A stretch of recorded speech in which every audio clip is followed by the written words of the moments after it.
Rain was falling so hard that night it sounded like applause on the roof. I remember thinking how strange it was that the sky could be so loud while my life was going completely silent. I stood outside the gate of the house I had called home for 8 years, one suitcase by my feet, my heart pounding so hard it felt like it might break through my ribs. Behind me, the front door was still open. The lights were on. My husband was inside, laughing, not angry, not sad, not even conflicted, laughing. Daniel leaned against the doorframe like he had just won an argument, not destroyed a marriage. The man I had cooked for when he was tired, prayed for when he was struggling, defended when others spoke against him, looked at me like I was a burden finally lifted. "All these years," he said, shaking his head, "and you still couldn't give me a child. What use is a wife who can't be a mother?" I didn't cry, not because I was strong, but because the shock was too heavy for tears. I just stood there, rain soaking through my clothes, watching the life I built close its door on me. That was the night I became homeless. What Daniel didn't know, what I didn't even know yet, was that the woman standing in the rain would not stay there. The next chapter of my life would begin in the most unexpected place, and one day the same man who laughed at my downfall would struggle to meet my eyes. But to understand how everything changed, you need to hear what happened next. Before we continue, take a moment to like this video and subscribe, because this story isn't just about heartbreak, it's about a comeback no one saw coming. Elizabeth used to think a home could be held together by small, faithful things: warm food waiting on the table, a clean floor that reflected light, a soft voice that refused to fight, and prayers whispered when the world slept. She believed love wasn't always loud. Sometimes it was a pot simmering before dawn, a shirt ironed neatly, a hand resting gently on a man's shoulder when he came home tired. And when she married Daniel at 26, she carried that belief like a promise in her chest. Their first year felt simple and hopeful. Daniel worked long hours and came home with plans. He spoke about the future like it was a place they would walk into together. Children running through the corridor, Sunday outings, family pictures on the wall. Elizabeth listened with a shy smile, already imagining small feet and laughter filling their living room. She did not demand romance the way younger women in movies did. She wanted steadiness. She wanted peace. She wanted a marriage that felt like a safe place to land. So she served that dream with her whole life. She woke before sunrise, even when she was exhausted. She swept, mopped, cooked, arranged. She learned Daniel's preferences the way some women learn scripture, how he liked his tea, what meals comforted him after a stressful day, which shirts made him feel confident, which small jokes could soften his mood. When he spoke, she listened. When he was angry, she lowered her voice. When he forgot an anniversary or dismissed her feelings, she told herself not to be petty. A good wife, she believed, did not keep score. But as the months passed, the thing they were waiting for didn't come. At first, it wasn't a heavy absence. It was just time. People didn't ask too much. Family members made light jokes about how she should hurry up and give Daniel a child. Friends from church would touch her belly playfully and say, "You will soon carry your own." Elizabeth laughed and nodded, forcing confidence into her face because she believed faith required a smile.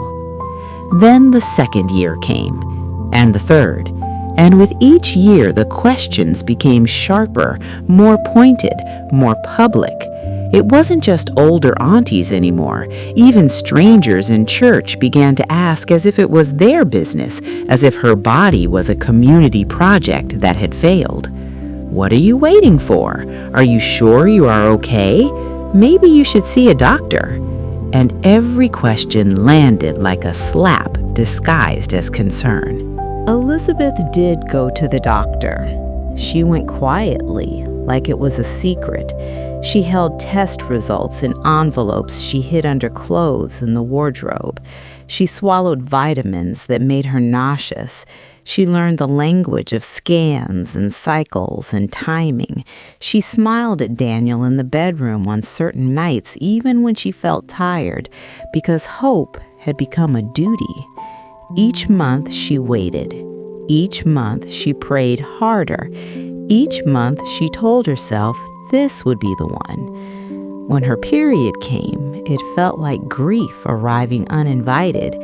She would lock herself in the bathroom and stare at the sink, breathing slowly, forcing herself not to cry too loudly. Then she would wash her face, apply a little powder, and return to life as if nothing happened, because she had learned that sorrow makes people uncomfortable, and she had learned that in a marriage, a woman's pain is often treated like an inconvenience. Daniel didn't start out cruel. Not at first. In the early years, he would reassure her. "It will happen," he would say almost casually. "Don't worry." He would rub her back and tell her not to listen to people. But as the months turned to years, his reassurance began to sound like obligation, something he said because a husband was supposed to say it. It no longer carried warmth. It started to feel like a line repeated without meaning. Elizabeth noticed the first real shift during a family gathering. Daniel's mother had been talking too loudly, laughing with other women about grandchildren. Someone asked Daniel when they would finally hear good news.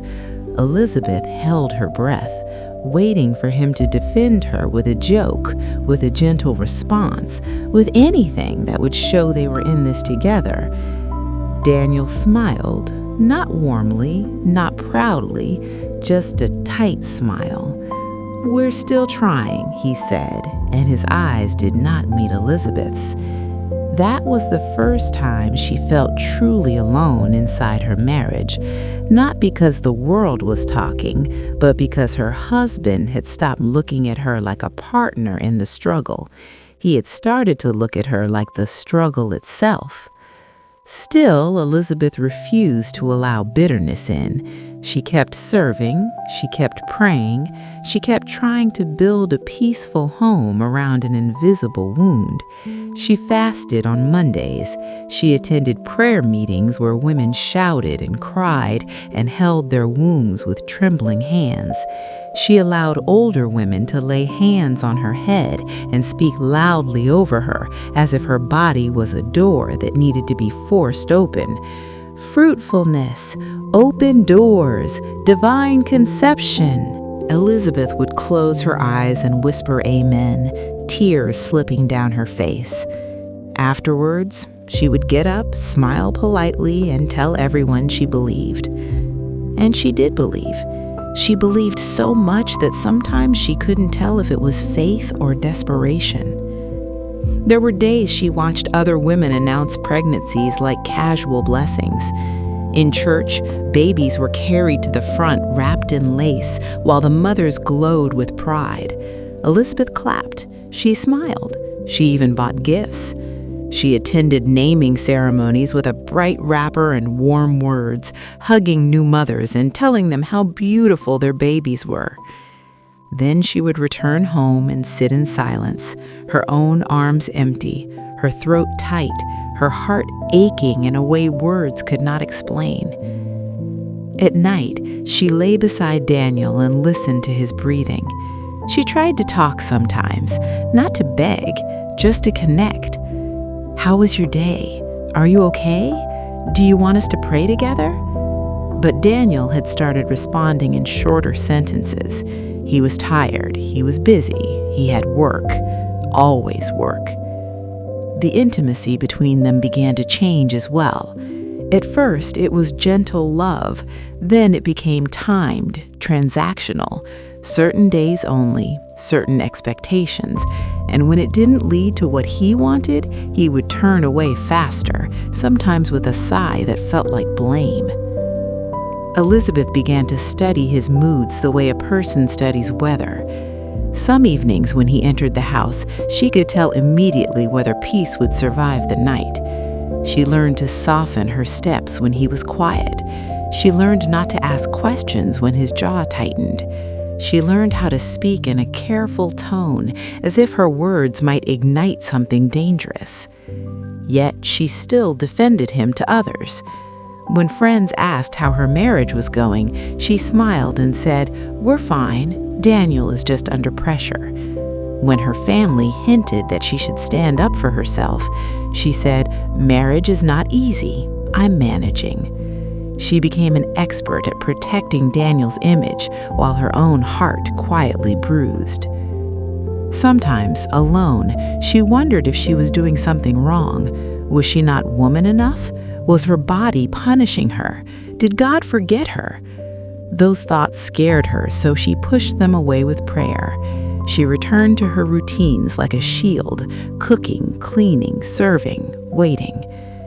But the truth was, while Elizabeth was praying for a miracle, Daniel was doing something else. He was grieving. Not grieving with her, not grieving quietly in faith, but grieving in resentment, grieving the version of life he thought he deserved, grieving the image of himself as a father, as a man whose lineage was secure. And somewhere inside that grief, he began to build a story, one where Elizabeth was the reason his life felt incomplete. Elizabeth didn't see that story forming. She was too busy trying to save the marriage with goodness. She believed goodness could soften anything. She believed endurance was love. She believed a woman who waited long enough would eventually be rewarded. And that belief kept her gentle even when she should have been honest with herself. One evening, after returning from a baby dedication, Elizabeth stood in front of the mirror and tried to practice the smile she wore in public. Her eyes looked tired. Her lips trembled when she forced them upward. She pressed her palm against her stomach and whispered a prayer, not loud enough for anyone to hear. "Please, please don't let my life be empty." She walked out of the room and found Daniel sitting on the sofa scrolling through his phone, his face expressionless. She sat beside him, hoping for warmth, for comfort, for a shared moment after an emotionally heavy day. "Today was beautiful," she said softly. "The baby looked like an angel." Daniel didn't look up. Elizabeth waited.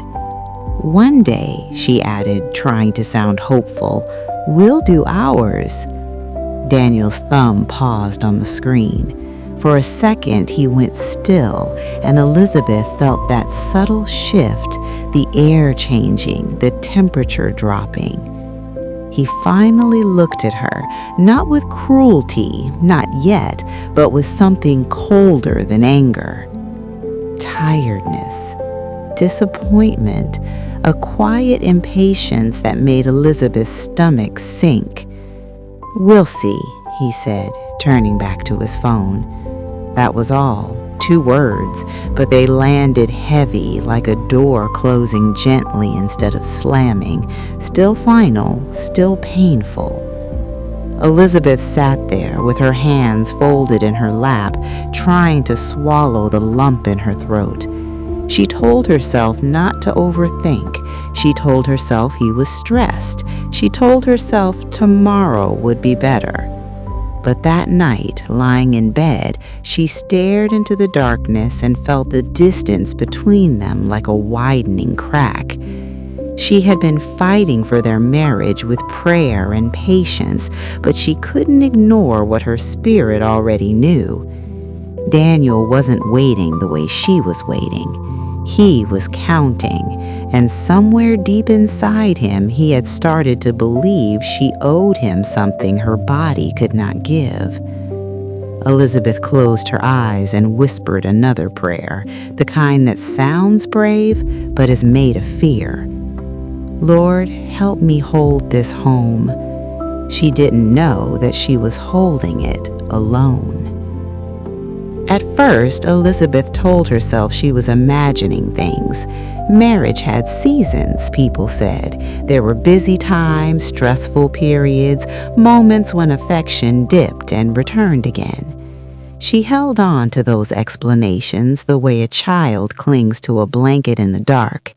Daniel wasn't cruel, she insisted silently. He was just tired. Work was hard. Life was heavy. They would find their way back. But distance has a way of growing roots when it is not named.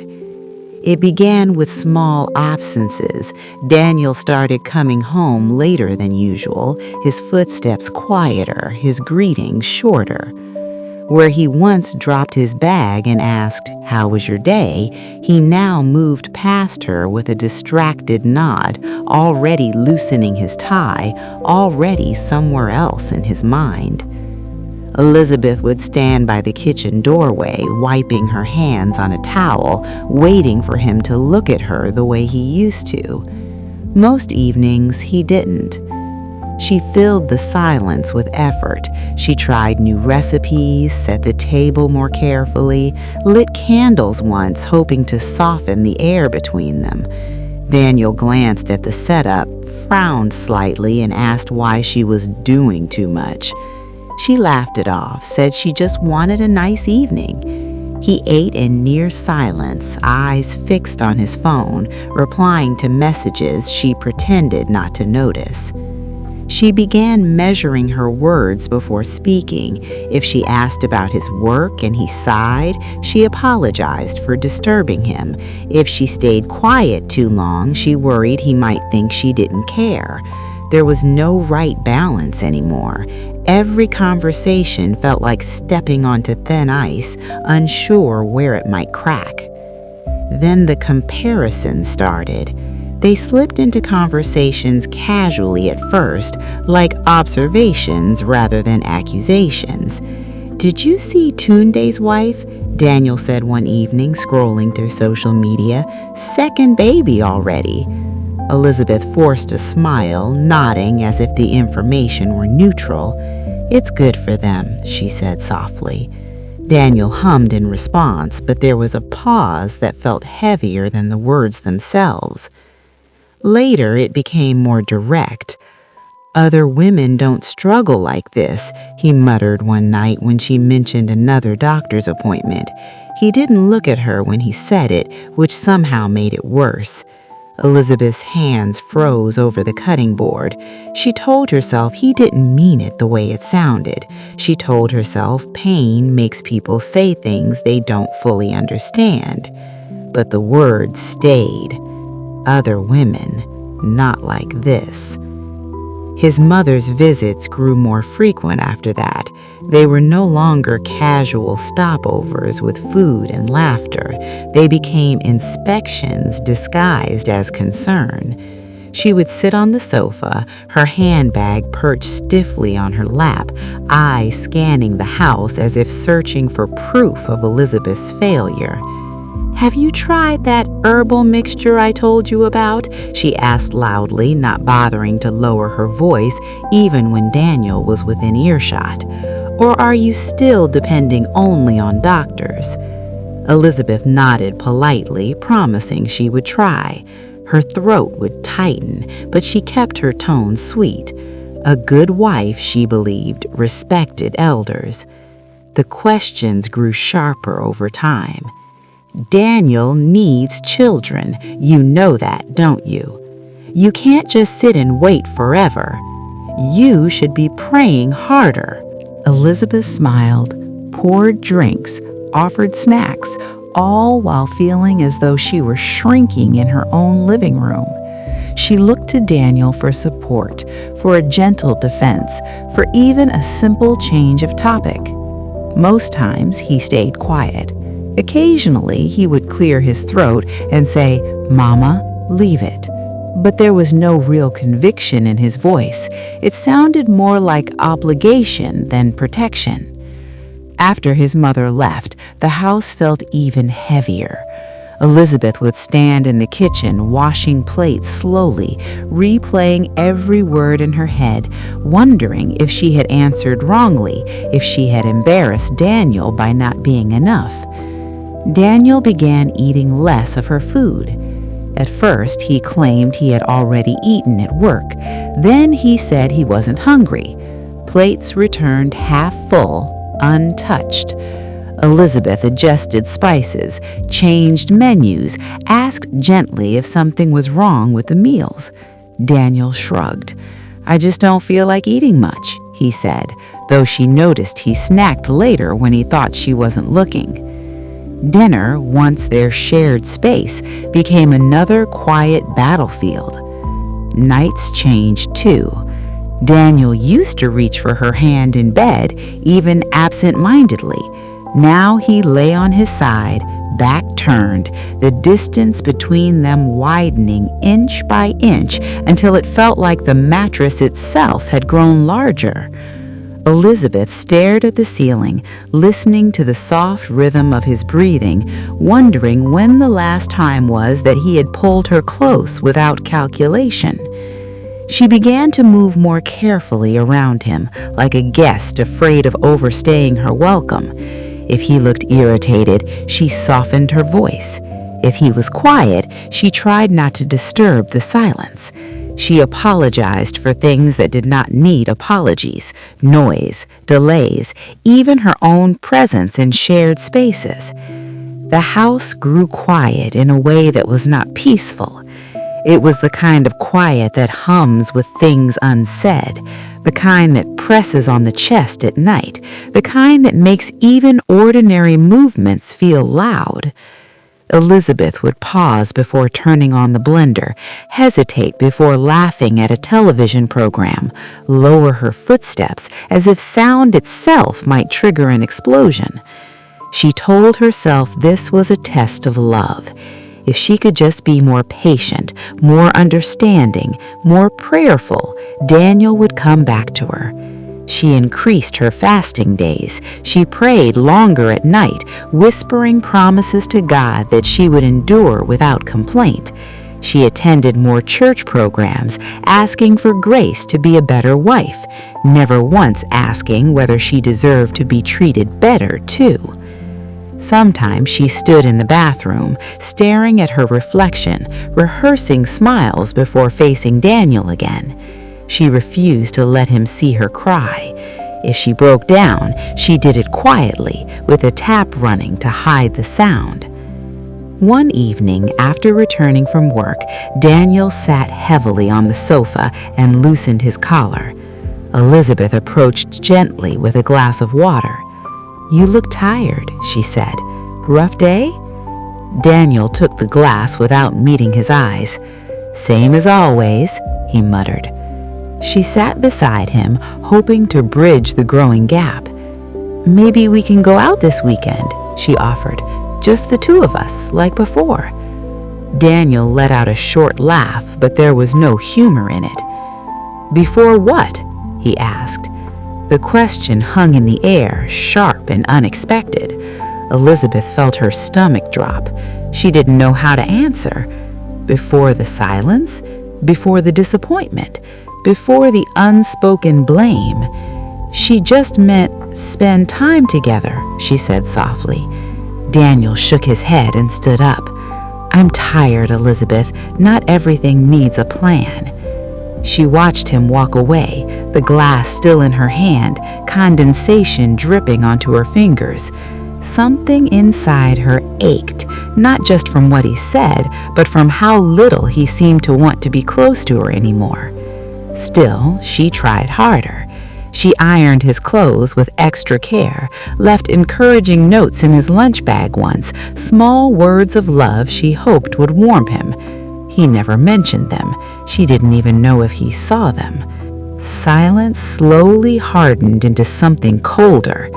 It was no longer just distance or tiredness. There was an edge in Daniel's tone when he spoke to her, a tightness around his mouth when she entered a room. He no longer looked at her with shared grief. He looked at her with quiet resentment, as if she were the physical reminder of a future he believed had been stolen from him. Elizabeth felt it, even when he didn't say it outright. She walked on eggshells in her own home, afraid that any small mistake, a misplaced item, a late meal, a simple question might spark anger she didn't know how to contain. The man she loved had not shouted yet, had not raised his hand, but the space between them felt charged, like the air before a storm. At night, she prayed beside him, her voice barely above a whisper. God, fix us. Help him understand. Help me be enough. She did not know that while she was asking for restoration, Daniel had already started closing doors in his heart.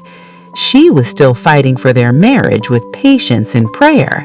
He was quietly preparing to blame her for its emptiness. The rain started as a soft tapping on the window, the kind that usually soothed Elizabeth. It reminded her of quiet nights when she and Daniel were still gentle with each other, when storms outside made the inside feel warmer, when they would sit close and share food and talk about the future as if it was promised. But that night, the rain did not sound like comfort. It sounded like warning.